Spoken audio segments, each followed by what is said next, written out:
Amen. Hallelujah. Good morning po muli sa bawat isa na makakasama natin sa morning devotion. Patuloy po tayo na magpalakasan sa umagang ito. At samahan niyo po ako, magbasa po tayo ng word of encouragement na matatagpuan sa awit 51, 10 to 12. Amen. Basahin ko po sa English kung may Tagalog po kayo dyan. Subaybayan niyo po. Amen. Hallelujah. Salamat po sa Panginoon. Sabi po dito, Psalm 51:10 to 11. Create in me a clean heart, O God, and put a new right spirit within me. Do not cast me away from your presence, and do not take your Holy Spirit from me. Restore to me the joy of your salvation, and sustain me a willing spirit. Amen. Hallelujah. Samahan niyo po ako, hallelujah, Ama. Sa pangalan ni Jesus, maraming salamat po muli sa umagang ito. Kami po'y lumalapit at nagpapakumbaba. Linisin mo po, sanctify my heart, O God, at anoint mo po ang aking bibig at ikaw po ang magbigay ng word of encouragement, banal na Espiritu, because you are the great teacher. Tulungan po ako sa umagang ito at ang bawat makikinig ay mapagpala at muling mapalakas ng iyong mga salita na patuloy na magbibigay sa amin ng pag-asa, O God, na magpatuloy sa aming pananampalataya. Thank you, Father. Jesus' name we pray. Amen. Purihin ng Panginoon. Hallelujah. Salamat po. Salamat po sa pagkabasa ng ating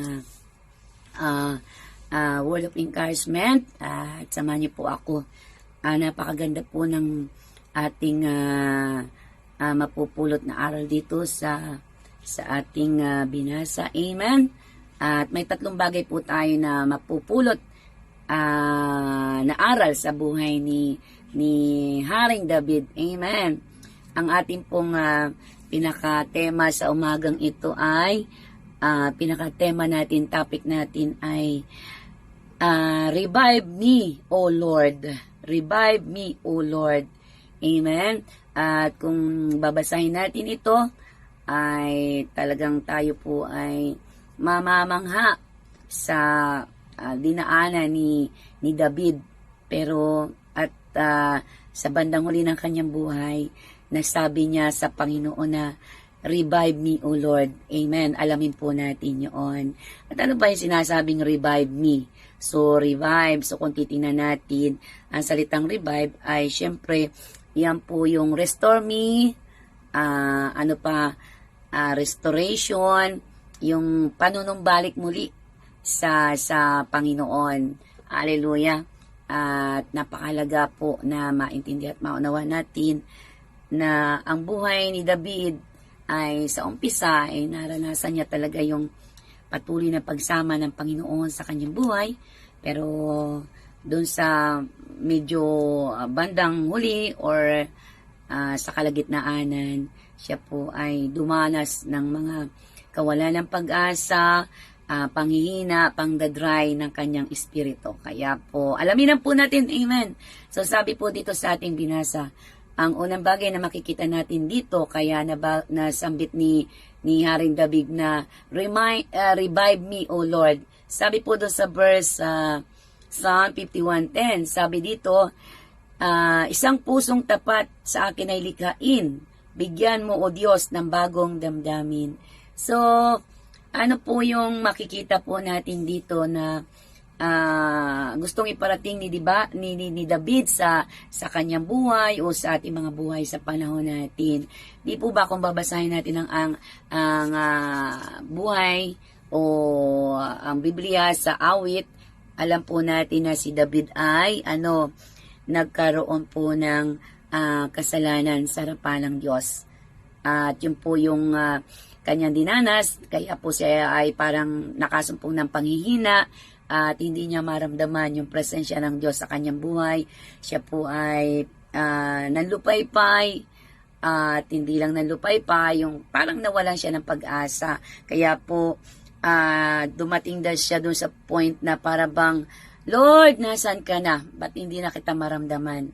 So alamin po natin na si David ay nagkasara sa harapan ng Panginoon. Amen? Purihin ng Panginoon. At ano yung unang bagay na makita natin?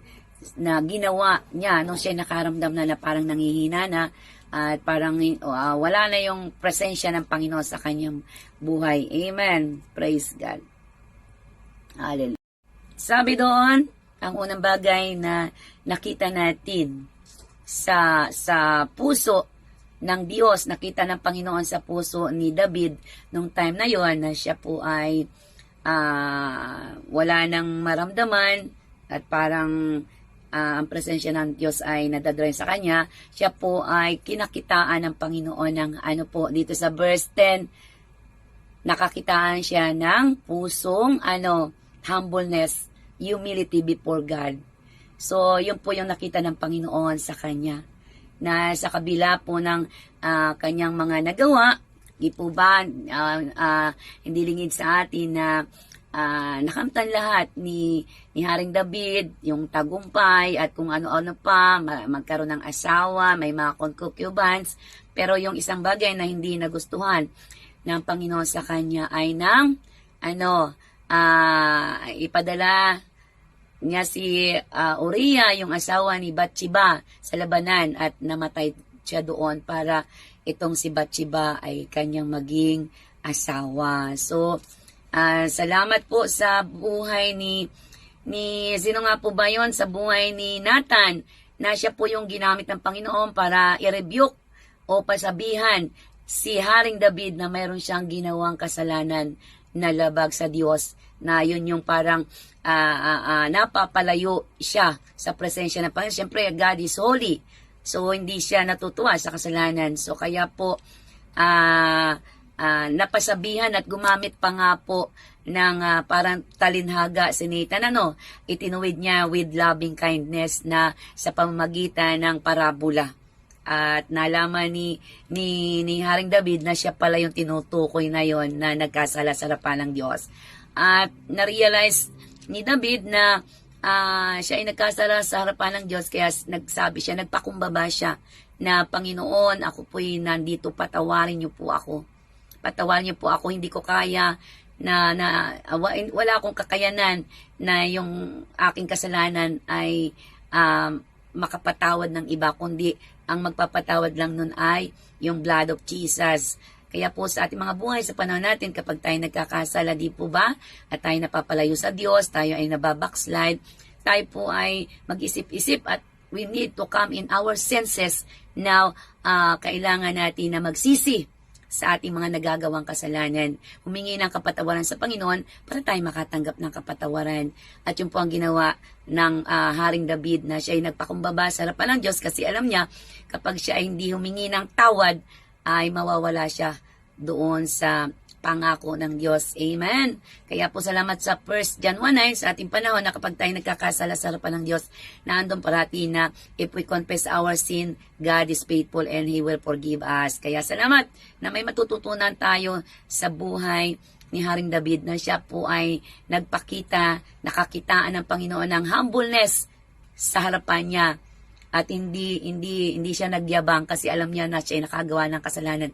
So sa ating panahon ngayon, kapag tayo may nagagawang kasalanan sa harapan ng Diyos, magpakumbaba tayo at humingi na agad ng tawad. Amen? Para tayo ay manatili sa kalinga ng Panginoon. Amen? Ano po yung pangalawang bagay na makikita natin na ginawa ni Haring David? Hallelujah!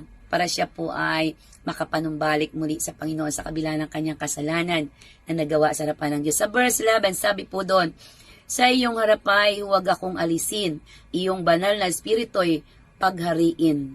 Hallelujah. Ano po yung pangalawang bagay na nakita ng Panginoon sa kanyang puso? Nagkaroon po siya na ang sincerity sa kanyang puso. Di po ba yung sincerity, yung totoo, nagpakatotoo siya na siya'y nagkasala kasi nga po nahulog siya sa ano yung tawag doon, pangangalo niya. Kasi ay may asawa si Bathsheba, ginusto niya. Amen. So kaya salamat na doon sa kanyang pagiging totoo ng Panginoon, hindi ko po kaya. At kaya nabanggit po doon na sabi doon sa verse 11, di po ba sa verse 11 na do not cast me away from presence. Amen. And do not take your Holy Spirit from me. Dumating doon sa kanyang senses na yung kanyang ginawa ay magiging dahilan na iwanan siya ng banal na Espiritu. Tandaan po natin, nung time nila, ang Holy Spirit ay umaalis. Di po ba? Si Haring Saul, dahil sa kanyang ginawa na pagsalangsan sa Panginoon, yung Espiritu ng Diyos ay umalis sa kanya. Kaya po pinapatawag niya si David, di ba? Para tugtugan ng alpa. At kapag natutugtugan, naaaliw siya. Kasi may ginawa siya na against sa Panginoon. So, kaya po sa ating mga buhay, napakahalaga na tayo rin naman ay patuloy na maglimi-limi ng ating buhay, na maintindihan natin na do not grieve the Spirit of the Lord. Amen? Do not grieve the Holy Spirit. Tandaan po natin na sa panahon natin, magpasalamat tayo dahil pinangakuan tayo na kapag nagsisi tayo ng ating mga kasalanan, tinanggap si Jesus Christ as our Lord and Savior, tayo pinagkaluban na anak ng Diyos, mananampalataya ni Kristo.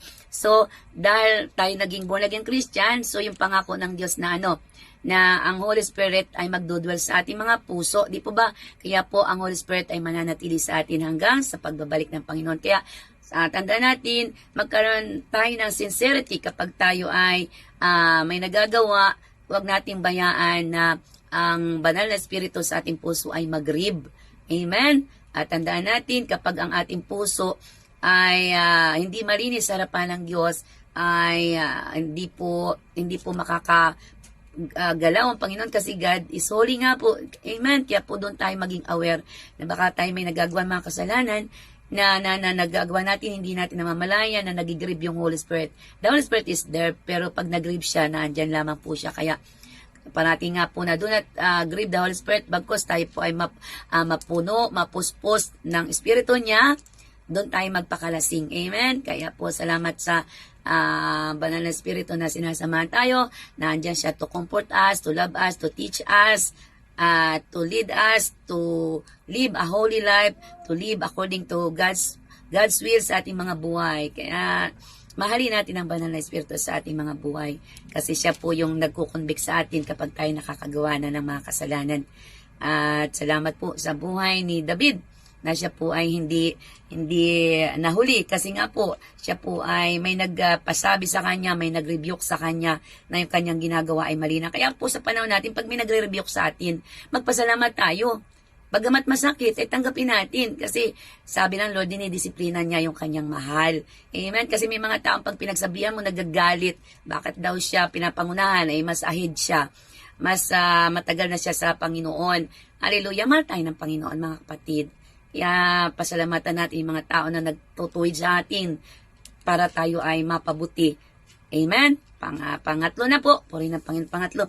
Ano yung pangatlo dito na makikita natin na gustong iparating ng buhay ni Haring David sa atin at ng Panginoon na napakahalaga sa ating mga buhay. Sabi doon sa verse 12, ang galak na dulot ng iyong pagliligtas, ibalik ako po'y gawin mong tapat. Amen? Ano yung pangatlong bagay na sinasabi doon na nakita ng Panginoon kay David, kaya naandun muli yung kanyang paglingap at pagpapatawad kay David na mahal ni Jesus si David. Amen? Hallelujah. Ano yung pangatlo? Sabi doon, nakita ni David yung kahalagahan ng kanyang kaligtasan. Kaya sabi doon, restore to me the joy of salvation and sustain me a willing spirit. So, dahil sa kanyang mga dinaanan sa kanyang buhay, nagkasala siya, yung kanyang kaligtasan ay hindi niya napukusan. Ang kaligtasan ay hindi nawawala. Pero dahil siya ay po ay nagkasala, parang nawala yung joy of salvation niya. Kumbaga, di ba, yung kaligtasan ay napakalaga sa ating mga buhay ngayon sa panahon natin. Yung ating kaligtasan ay wag nating pababayaan. Iingatan natin. Kaya nga sabi doon, work out our salvation. So, yes, naligtas tayo sa grace. Pero, hindi dahil tayo naligtas sa grace, ay tayo ay may kalayaan na gumawa ng kasalanan, kagaya ni David, hindi na niya napansin, naging busy na sa kanyang buhay, kaya kung ano na yung, hindi na niya naisip yung kanyang ginagawa pala, ay nagkasala na siya sa harapan ng Diyos. So, kailangan tayo ay maging aware sa panahon natin na kapag tayo ay nahulog sa kasalanan, we need to think yung salvation na binigay sa atin ng Panginoon ay napakahalaga. Amen? At bigyan po natin ng kahalagahan yung kaligtasan na ating natanggap At wag na po tayong mamuhay doon sa kasalanan kasi alam natin na kapag tayo namuhay pa sa kasalanan ay hindi tayo kalulugdan ng Panginoon. Hallelujah.